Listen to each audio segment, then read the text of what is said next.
भारत को F-35 fighter jet देगा US. So paving the way to ultimately provide India with the F-35 stealth fighters. Trump ने कहा है कि इस साल से हम भारत को मिलिट्री सेल में कई अरब डॉलर की बढ़ोतरी करने जा रहे हैं और हम भारत को F-35 स्टेल्थ लड़ाकू विमान देंगे। F-35 लोग कहते हैं साहब इस प्रोग्राम में ये प्रॉब्लम है। प्रॉब्लम हर प्रोग्राम में है यार। कौन से आप बता दो, कौन से चाइनीज एयरक्राफ्ट में प्रॉब्लम नहीं है, कौन से रशियन एयरक्राफ्ट में प्रॉब्लम नहीं है। प्रॉब्लम हर एक एयरक्राफ्ट में, लेकिन इंडिया को बैलेंस करके चलना पड़ेगा। मोदी साहब के रिलेशनशिप ट्रंप साहब के साथ बिल्कुल नए नहीं है। 2016 में जहां उन्होंने रिलेशनशिप छोड़े से वहीं से शुरू करेंगे और उस पीरियड से लेकर आज तक अगर देखा जाए तो भारत का इन्फ्लुएंस मजीद वॉशिंगटन डीसी में बढ़ चुका है। 5th जनरेशन F-35 जैसे लड़ाकू विमान का भारतीय बेड़े में आना भारत की जरूरतों को न सिर्फ पूरा करेगा बल्कि दुनिया भर में भारतीय सेना की ताकत को बढ़ाने वाला साबित होगा। अमेरिका के साथ यहाँ तक ताल्लुकात का मामला है तो 1965 की जंग में भी आप देखें तो उस वक्त भी हमारे हलीफ थे, लेकिन जब वो जंग खत्म होती है तो हमें पता चलता है कि वहाँ पर जो वेपन और जो सारी चीज़ें मिली हैं वो सारी की सारी अमेरिकन असला। भारत की बात सब क्यों सुन रहे हैं, जैसा मैंने पहले कहा, तो उसके लिए भी हमारे जो लीडर्स हैं, हमारे जो पॉलिटिशियंस हैं या हमारे जो पॉलिसी मेकर्स हैं, उनको ये जरूर देखना होगा कि भारत की इकोनॉमी जो है वो वर्ल्ड नंबर 3 की तरफ जा रही है, वर्ल्ड नंबर 3 होने के लिए जा रही है। अब अगर किसी कंट्री के पास पैसा होगा और वो अपने आप को संभाल सकेगी तो जाहिर है कि उसकी बात फिर सुनी जाती है। उसकी बात जो है आपकी अमेरिका हो या बाकी दुनिया हो वो सभी सुन रहे हैं। कि फर्स्ट ऑफ ऑल बात यह है कि जब आप इंडिपेंडेंटली डिसीजन नहीं लेते किसी भी मामले में, तो फिर आपको वही ट्रीट किया जाता है जिस तरह घर के मुलाजिम को ट्रीट किया जाता है। जब आप कोई पॉलिसीज अपनी इंडिपेंडेंटली बनाएंगे तो याद रखें हमेशा जिंदा रहने वाली कौमें वही हैं जो निडर होके और बहादुरी के साथ हर चीज़ का मुकाबला करती हैं। अमेरिका के साथ यहाँ तक ताल्लुकात का मामला है तो 1965 की जंग में भी आप देखें तो उस वक्त भी हमारे हलीफ थे, लेकिन जब वो जंग ख़त्म होती है तो हमें पता चलता है कि वहाँ पर जो वेपन और जो सारी चीज़ें मिली हैं वो सारी की सारी अमेरिकन असला था जो कि इंडिया के पास था।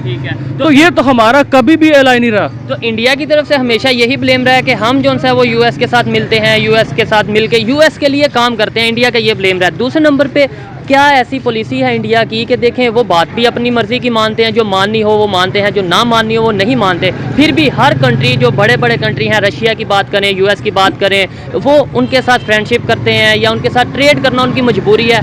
हम जो उनसे बात भी मान लें फिर भी हमारी नहीं मानी जाती। वजह क्या? इंडिया की अगर बात करें, कौमें हमेशा वही जिंदा रहती हैं जो कि आज़ाद होती हैं। तो हम आज़ाद नहीं, हम आज़ाद नहीं है। 1951 से जब से हमने ये डिसीजन लिया था लियाकत अली खान के दौर में, रशिया का जो हमें इनविटेशन आया था उसको हमने ख़त्म करके जब इसको हमने अपनाया था यूएस का, उस दिन से आज तक हम इनके जब वो गुलाम बन के रह गए हैं। हमने कभी भी इनसे हट के कुछ डिसीजन लिया तो हमारे ऊपर जब वो मुख्तलिफ किस्म की पाबंदियाँ, जैसे मुआशी पाबंदियाँ, आपने ऑयल नहीं लेना, आपने उससे ऑयल नहीं लेना।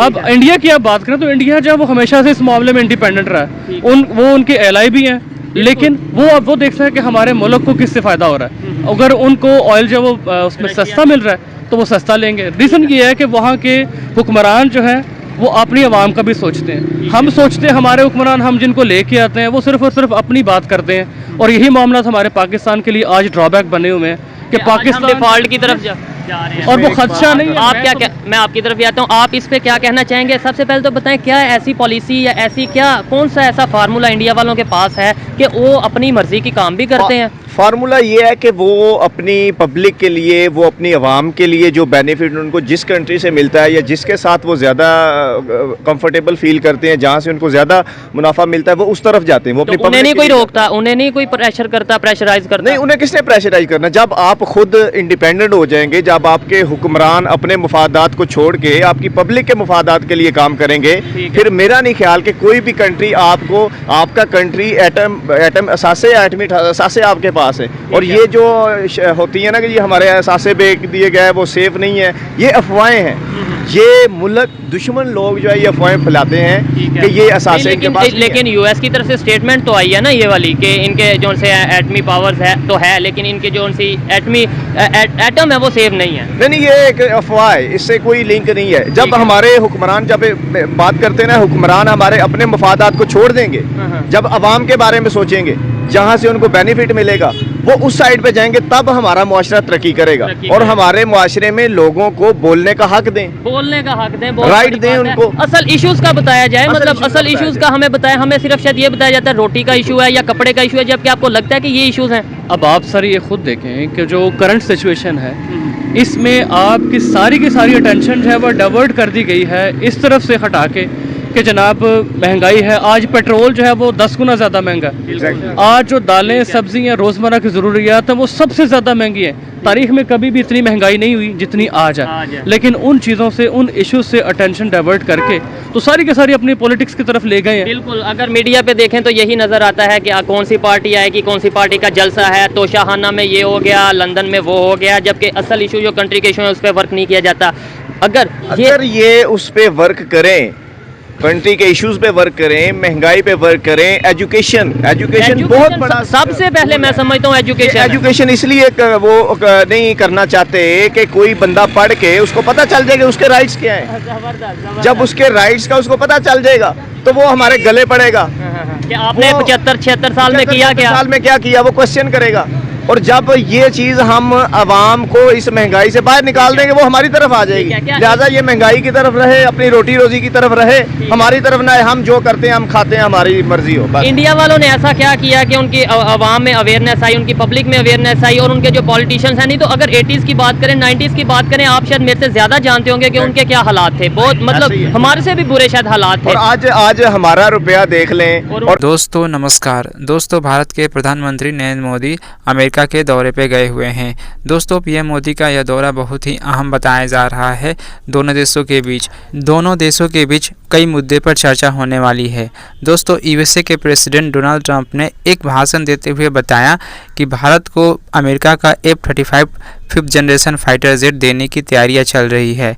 दोस्तों आने वाले समय में भारत को F-35 फाइटर जेट मिल जाने के भारत की डिफेंस सेक्टर में मजबूती और बढ़ने वाली है। अमेरिका का यह 5th जनरेशन फाइटर जेट है F-35। दोस्तों आने वाले समय में भारत के लिए काफ़ी मददगार साबित हो सकता है। बेंगलोर में एरो इंडिया शो का आयोजन किया गया है।